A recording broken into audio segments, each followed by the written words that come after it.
Which leads us to the fundamental question: what is literature, and what is it for?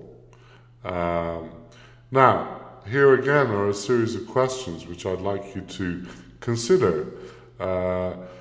Firstly, what is the difference between literary and non-literary use of language? Literature is very tied up in the original powerful use of language. Why are some expressions regarded as literary and some as non-literary? Equally, why are some books called classics while others are not? Why are some authors famous? Shakespeare, for example. All of this is bound up with the issue of the aura or the prestige of the literary. It's like a book takes on its own reputation, so that someone like Shakespeare, even the word or the name Shakespeare conjures up certain ideas. We might think of Hamlet, to be or not to be, or we might think of the star-crossed lovers Romeo and Juliet. Is literature supposed to be enjoyable? Well, yes, in some part, but maybe we won't enjoy every text we read. If we don't enjoy a text, we should perhaps think to ourselves why I didn't enjoy it, because that's very much part of what we call literary taste. In other words, your entitlement, your personal preference for one type of book over another. And then we have this difficult question of the relationship between literature and reality. Literature is imaginary, it's fiction, but it is related to the real world. It is written by real people. It may refer to real events. And so we can ask ourselves some difficult questions. Does literature influence us? Could it make us better people or even worse people? Could it change the world we live in? What is the relationship ultimately between fiction and fact, between literature and reality? These are difficult questions, and I'm not suggesting that we can answer them here today. But I want you to consider at least some of these issues and the implications they have for the teaching of literature in the classroom. Now, as I've been suggesting, I think the classification of literature is very much tied up with the idea of cultural value. Books are regarded as literature because they have prestige. They're often valued by a community of readers, often a national community. So, for example, in England you have the English nation, and of course you have the wider English-speaking world population, all of whom can relate to literature written in English. Often books are tied up with tradition, going back as far as Homer in ancient Greece. They contain traditional wisdom. Not all literature has been written literature. It's often passed on through oral storytelling and folklore. As I've already mentioned, literature may present real historical events, such as the Napoleonic Wars in Tolstoy's War and Peace. And again, we have to ask ourselves the question of literature's relationship to reality.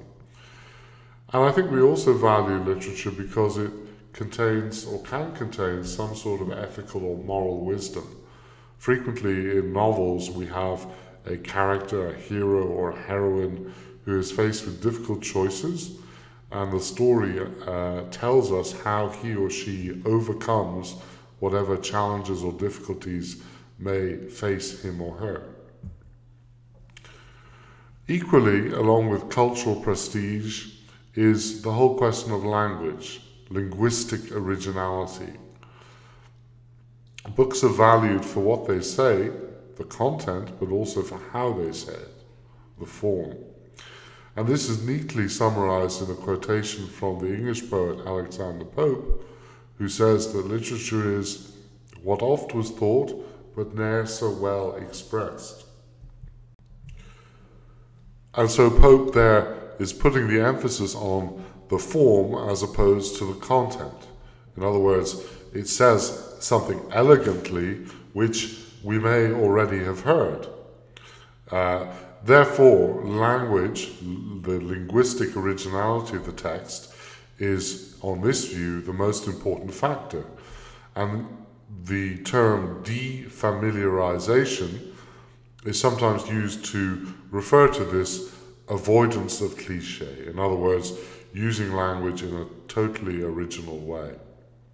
The famous American poet Ezra Pound referred to literature as language charged with meaning.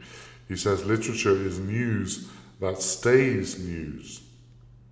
And I think the implication of this quotation is that literature, unlike the everyday journalism of the newspapers, is here to stay because of its original use of language. And that language, as we've really already been saying, has aesthetic value. That is why we value particular poems, stories, or plays.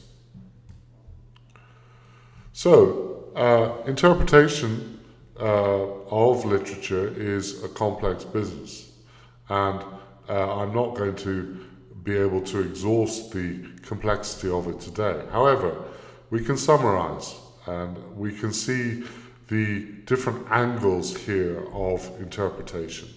And I'm asking the question deliberately, whose interpretation? Do we trust the author's interpretation? He or she may have intended something by his or her text, but do we believe that? We may disagree with the author. Then there's the text itself. Does the text have a right to speak independently of the author and the reader? Can we, in some sense, objectively unearth the text's meaning?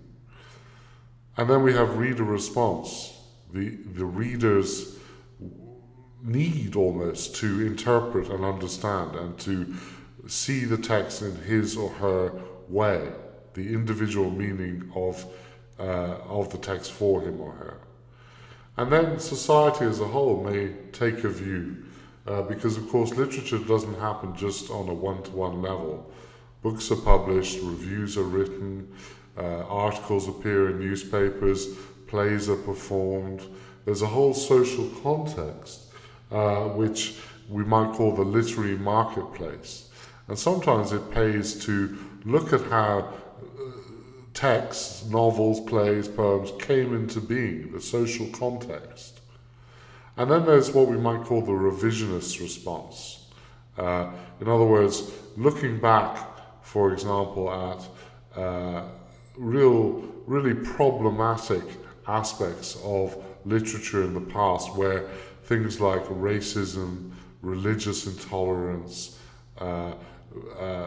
prejudice based on gender are all too evident, even in some of the most classic texts of the English canon. And therefore, we must perhaps reserve the right to be critical of some political and social implications in even the most respected and prestigious texts.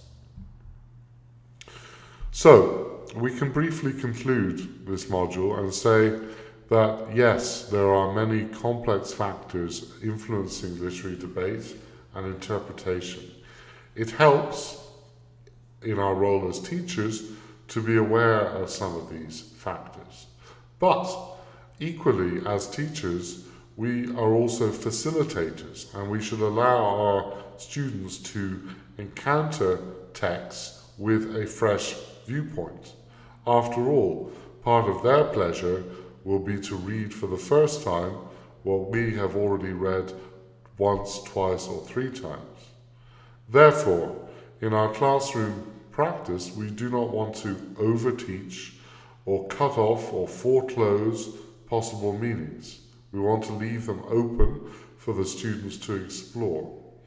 And I believe we should always trust the power of the text to generate an interested response amongst our students.